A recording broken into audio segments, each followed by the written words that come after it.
하나님의 말씀은 에베소서 6장 18절에서 20절의 말씀입니다. 모든 기도와 간구로 하되 무시로 성령 안에서 기도하고 이를 위하여 깨어 구하기를 항상 힘쓰며 여러 성도를 위하여 구하고 또 나를 위하여 구할 것은 내게 말씀을 주사 나로 입을 벌려 복음의 비밀을 담대히 알리게 하옵소서 할 것이니, 다 같이 읽으시겠습니다. 이를 위하여 내가 쇠사슬의 메인 사신이 된 것은 나로 이래 당연히 할 말을 담대히 하게 하려 하심이니라. 아멘. 할렐루야. 서로의 평강의 복을 기원하는 마음으로 샬롬 인사 나누시기 바랍니다. 샬롬. 샬롬. 오늘 할렐루야 찬양 대 찬양 은혜 많이 받으셨죠? 너무 은혜롭고 아름다운 곡이네요. 곡조도 그렇고 가사도 그렇고 이런 좋은 찬송은 자주 불러도 좋을 것 같습니다. 오늘은 기도에 관하여 함께 말씀을 나누도록 하겠습니다. 기도는 하나님의 막대한 자원을 지원받을 수 있는 축복의 통로입니다. 이 험하고 거친 인생을 나 홀로 살아가지 않고 하나님이 나와 늘 함께 계셔서 내가 기도할 때마다 내게 필요한 것들을 공급해 주시는, 기도는 정말 축복의 통로죠. 이 기도에는 정해진 시간, 정해진 장소, 정해진 기도의 제목을 가지고 드리는 기도가 있습니다. 새벽 기도. 우리 샬롬 교회가 새벽 기도에 힘쓰는 교회가 되는 것은 하나님의 은혜입니다. 정해진 시간, 정해진 장소, 정해진 기도의 제목을 가지고 하나님 앞에 기도하는 것은 기도 생활에 골격을 세우는 일과 같습니다. 근데 사람이 몸이 뼈만 있는 것 아니지 않아요? 뼈대도 있지만 살이 붙어야지. 정해진 시간, 정해진 장소에서의 기도뿐만 아니라 생활 속에서의 기도, 그것이 바로 온전을 향해 나아갈 수 있는 기도 생활이라고 할 수가 있을 것입니다. 성경에 보면 기도하는 사람들, 하나님의 백성들이 하나님 앞에 기도할 때 그렇게 무릎을 꿇고 골방에서나 예배당에서나 정해진 시간, 정해진 장소에서 정해진 기도의 제목을 가지고 기도를 드리는 장면이 많이 나오지만 동시에 생활 속에서 그들이 기도하며 살아갔던 모습을 우리에게 보여줍니다. 이를테면 창세기 24장에 아브라함의 늙은 종의 이야기가 나와요. 아브라함이 그 인생의 말년에 아직도 결혼하지 못한 아들 이삭을 위해서 짝을 좀 마련해 주고 싶은데 자기 노구를 자유롭게 움직일 수 없으니 자기 종을, 그 종도 늙었어요. 늙은 종을 고향 땅에 보냅니다. 생전 처음 와보는 주인의 고향 땅에서 어떻게 주인의 아들의 배우자를 만날 수가 있을까? 그러니까 우물 곁에 서서 이렇게 기도를 드립니다. 아브라함이 하나님 여호와여,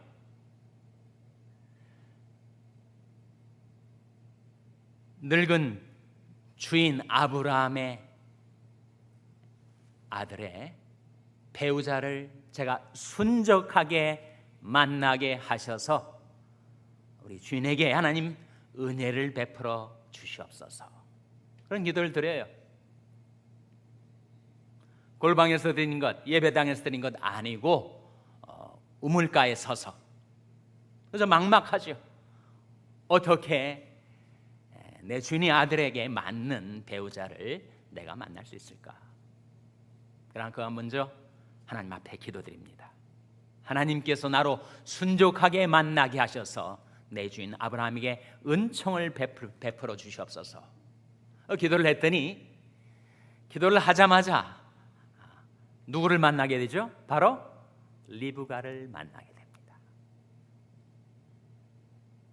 정말 준비된 이삭의 아내 리브가와 함께 그가 아브라함에게로 돌아와서 이삭과 리브가의 결혼이 이루어지게 됩니다. 생활 속에서의 기도입니다. 우물가에서 기도를 한 거예요. 그 기도를 꼭 무릎 꿇고 눈을 감고 두 손을 모으고 하는 기도만 하나님이 들어주시는가? 생활 속에서 우리가 드리는 기도, 내 혀의 말을 알지 못하시는 것이 하나도 없으신 하나님께서 우리의 기도 소리를 마음으로 하는 기도까지 다 하나님이 듣고 계신 거죠. 세월이 흘러서 이스라엘 백성이 바벨론 포로로 잡혀갔을 때 하나님께서 그들을 회복시키고자 하셨을 때 기도의 사람들을 쓰십니다. 니에미야는 당시에 페르시아 왕 아닥사스다의 술 맡은 관원이었어요. 아주 고관 대작이었습니다. 높은 지위에 왕을 지근거리에서 경호하고 섬기는 그런 대신이었죠. 그런데 고향 땅에서 들려온 소식, 성벽이 다 회파되고 백성들이 정처없이 방황하고 있다는 소식을 듣고 니에미야가 기도를 합니다. 주여, 오늘날 종으로 형통하여 이 사람 앞에서 은혜를 얻게 하옵소서. 이 사람은 왕을 가리킵니다. 왕 앞에서 은혜를 얻게 하옵소서. 기도한 다음에 왕을 만나 대화를 나누는데 왕이 보니 니에미야가 평소와 달리 얼굴에 수심이 가득해요. 그래서 웬일인가? 내게 청하는 바가 있는가? 왕이 물었을 때 그가 생각 없이 말을 내지 않고 하늘이 하나님께 묵도한 후에 왕에게 자기 민족의 현실을 알리고 도와달라고, 나를 보내달라고. 그래서 니에미야가 사명을 받고 이스라엘 땅으로 돌아오게 됩니다. 생활 속에서의 기도죠. 왕과 나누는 대화 속에서 기도하는 겁니다. 그저 생각대로 자기 입에서 나오는 말대로 말하지 않고 하늘이 하나님께 먼저 묵도한 연후에 하나님께서 주시는 생각을 따라, 하나님께서 주시는 말을 따라 그가 왕에게 부탁을 한 것이 그대로 이루어집니다. 골방에서 드린 기도, 예배당에서 드린 기도가 아니라 연회석상에서 왕과 대화하는 자리에서 그가 생활 속에서 기도했던 거지. 신약이 와서 예수님께서 어떻게 기도하셨는가? 예수님께서 정해진 시간, 정해진 장소에서 정해진 기도의 제목을 가지고 기도 드리셨습니다. 철야 기도도 하시고 동산에서도 기도하시고. 그렇지만 주님은 생활 속에서 기도를 하셨어요. 사랑하던 한 가족의 슬픈 이야기, 나사로가 병에 걸려 죽게 된 것을 듣고 무덤가에 서서 예수님은 기도를 드리십니다. 다 사람들이 둘러 모인 자리에서 눈을 들어 하늘을 우러러 아버지여, 내 말을 들으신 것을 감사나이다. 항상 내 말을 들으신 줄을 내가 알았나이다. 그렇게 나사로의 무덤가에서 기도하신 다음에 나사로야 나오라 말씀하시자 죽은 나사로가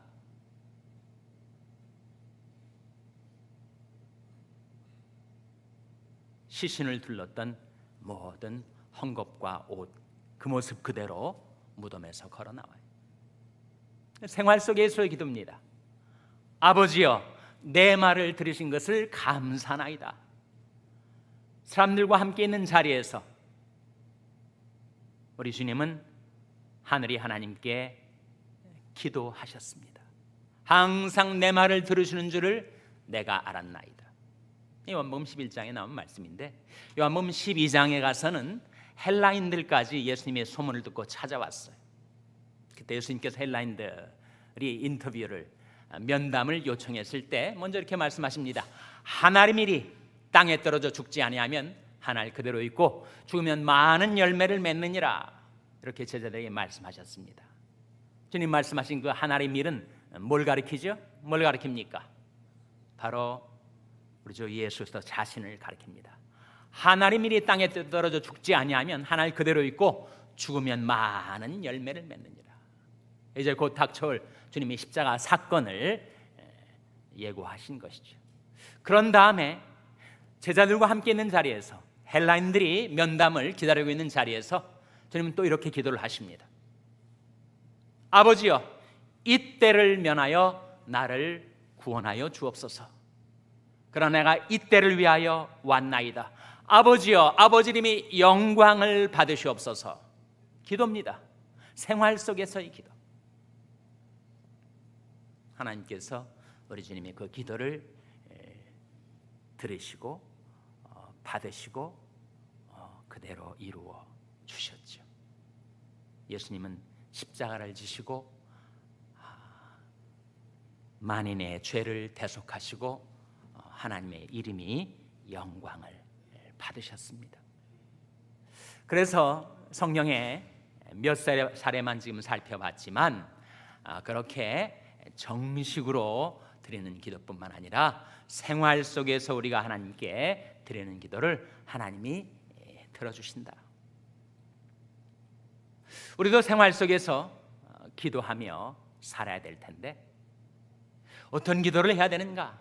기도에 세 종류가 있습니다. 내용상 하나는 자백기도, 둘째는 감사기도, 셋째는 간구기도 아닙니까? 생활하다 보면 내가 이거 잘못한 거구나, 내가 하나님 앞에서 그릇 행하였구나, 내 발이 미끄러졌구나, 내가 죄를 지었구나 깨닫는 그 순간 생활 속에서 기도하는 것이, 내일 아침 새벽 기도에 나와서 기도할 때까지 기다리는 것 아닙니다.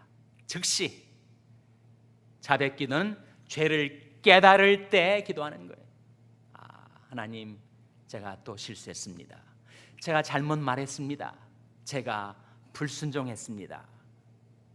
자백기도, 생활 속에서 기도하는 거죠. 감사기도, 그런 죄를 짓고 사는 나를 하나님께서 은혜로 돌봐주시고 용납해 주시고 용서해 주시고 붙들어 주시고 도와주시는 그 하나님의 은혜가 마음속에 느껴질 때마다 하나님 앞에 감사하는 기도를 하는 거죠. 하나님 감사합니다. 오늘도 제 입에 들어갈 일용한 양식을, 먹을 양식을 제 입에 두신 것 감사합니다.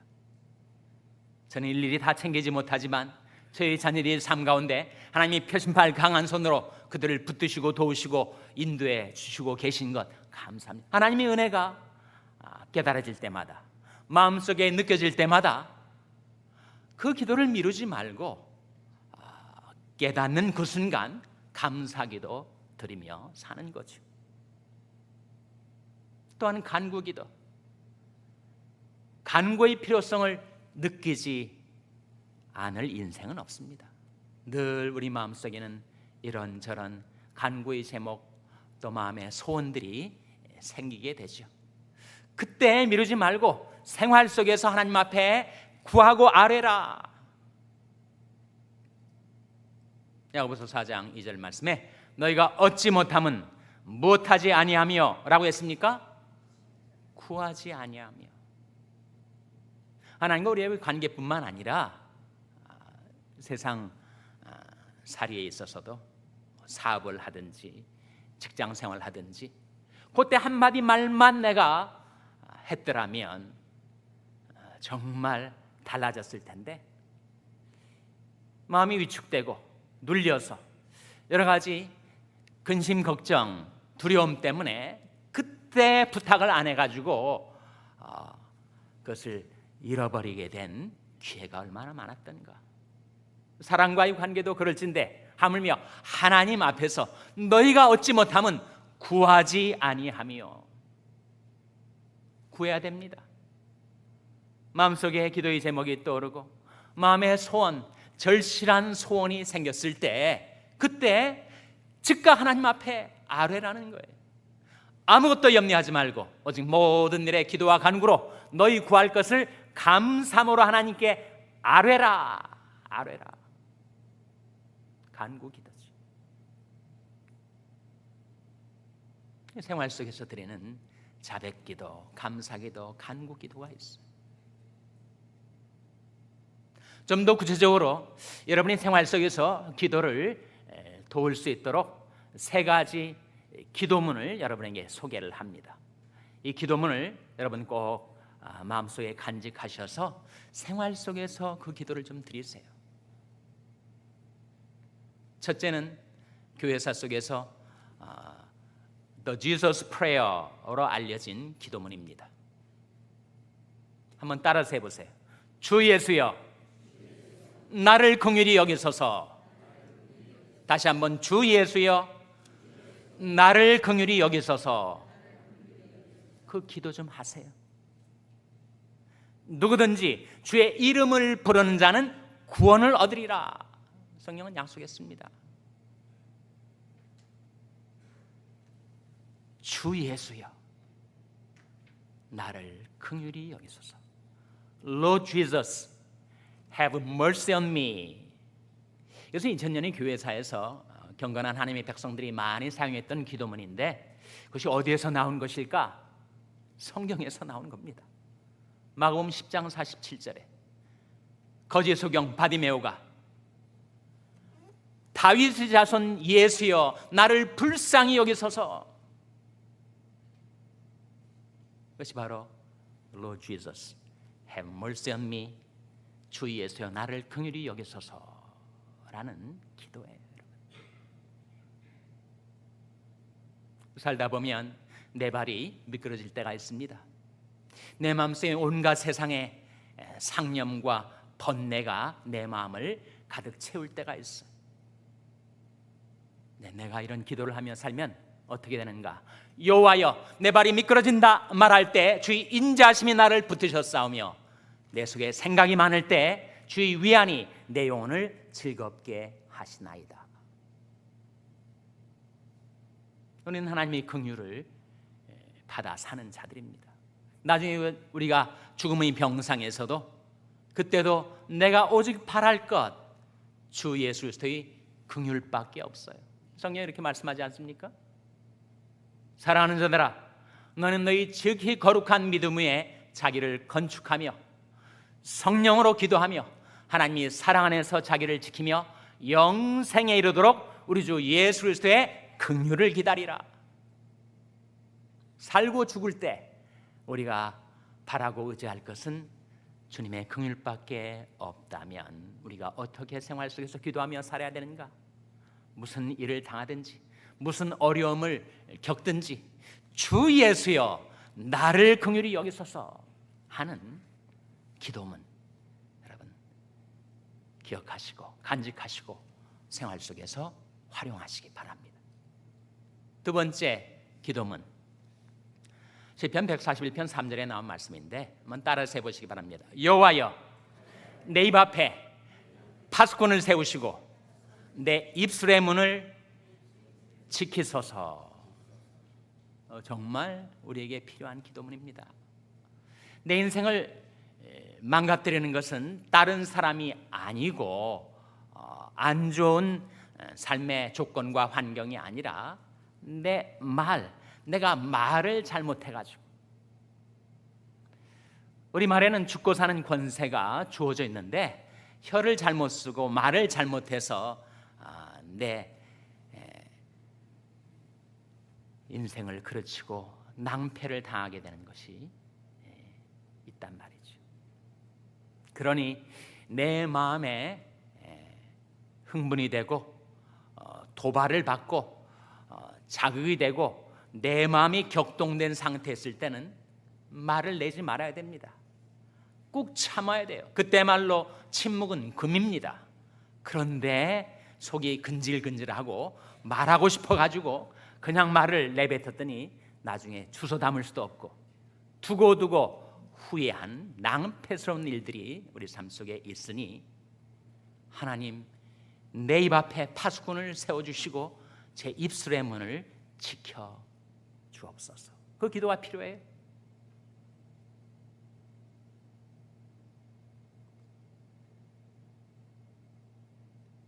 사실 내 입 앞에 파수꾼이 있으면 내 입에서 나가는 말도 지켜주겠고, 그리고 사람들이 건강을 잃고 어려움을 겪게 되는 이유가 바로 과식과 과음인데, 그것도 내가 절제하기가 어렵습니다. 몇십 년 동안 해본 건데 여전히 실수하고 절제가 잘 안 돼. 그러니 하나님께서 내 입 앞에 파수꾼을 세워주셔서 내 속에서 바깥으로 나가는 내 입의 말도 통제해 주시고, 바깥에서 내 안으로 들어오는 음식도 음료도 통제해 주시고, 그 기도가 필요합니다. 내 의지로 컨트롤이 안 되니까 하나님의 도우심을 구하는 거죠. 우리 생활 속에서 우리가 드려야 될 두 번째 기도, 다시 한번 따라해 보시기 바랍니다. 여호와여, 내 입 앞에 파수꾼을 세우시고 내 입술의 문을 지키소서. 내 안에서 바깥으로 나가는 입술의 문도 지켜주시고, 밖에서 내 입으로 들어오는, 내 속으로 들어오는 입의 문도 지켜주시고. 세 번째 소개할 기도문 시편 119편 37절에 나온 말씀입니다. 한번 따라해 보시기 바랍니다. 내 눈을 돌이켜 허탄한 것을 보지 말게 하시고 오직 주의도에 나를 소송케 하소서. 사람은 무엇을 바라보는가에 그 마음이 기울어집니다. 마음이 기울어지면 내 발도 따라가게 돼 있어요. 그러니 사람은 보는 대로 살아가게 되는 것인데, 내가 유혹을 바라보고 세상을 바라보고 죄악을 바라보면 내 마음도 발도 거기에 끌려가게 되겠지만, 그래서 우리에게 필요한 기도가 내 눈을 돌이켜 허탄한 것을 보지 말게 하시고 오직 주의도에 나를 소송케 하소서. 생활 속에서 우리가 기억하고 드려야 될 기도문입니다. 다시 한번 따라서 해보세요. 내 눈을 돌이켜 허탄한 것을 보지 말게 하시고 오직 주의도에 나를 소송케 하소서. 에베소 6장 18절 말씀에 모든 기도와 간구로 하되 무시로 성령 안에서 기도하고 이를 위하여 깨어구하기를 항상 힘쓰라 말씀하셨는데, 성령 안에서 기도한다는 것, 그것은 내 영이 성령에 잠겨서 항상 하나님과 교통하며 동행하며 살아가고 있음을 보여주는 말씀이죠. 너는 마음을 다하여 여호와를 의뢰하고 내 명철을 의지하지 말라. 너는 범사에 그를 인정하라. 그리하면 내 길을 지도하시리라. 저와 여러분이 하나님의 말씀을 통해서 우리에게 가르쳐주는 생활 속에서의 기도, 가정생활이든지 직장생활이든지 이 세상 속에 우리가 살아갈 때 생활 속에서 늘 그렇게 성령 안에서 하나님 앞에 기도드려서 하나님의 지원, 하나님의 도움, 하나님의 공급, 하나님의 인도를 받아 살아가게 되시기를 주님의 이름으로 축원합니다. 기도하시겠습니다. 아버지 하나님, 하나님의 막대한 자원을 저들을 위해서 준비해 두시고 저희들이 기도할 때 그것을 저희들에게 지원해 주시고 공급해 주시는 자비로우신 하나님, 저희들의 생활 속에서 늘 하나님의 긍휼을 바라고 또한 저희들의 입술의 문을 지키며 저희들의 눈을 돌이켜 예수를 바라보고 말씀을 바라보고 살아서 하나님께서 도와주시고 붙들어 주시고 축복해 주시고 공급해 주시는 풍성한 삶을 살게 하여 주시옵소서. 예수님의 이름으로 기도하옵나이다. 아멘.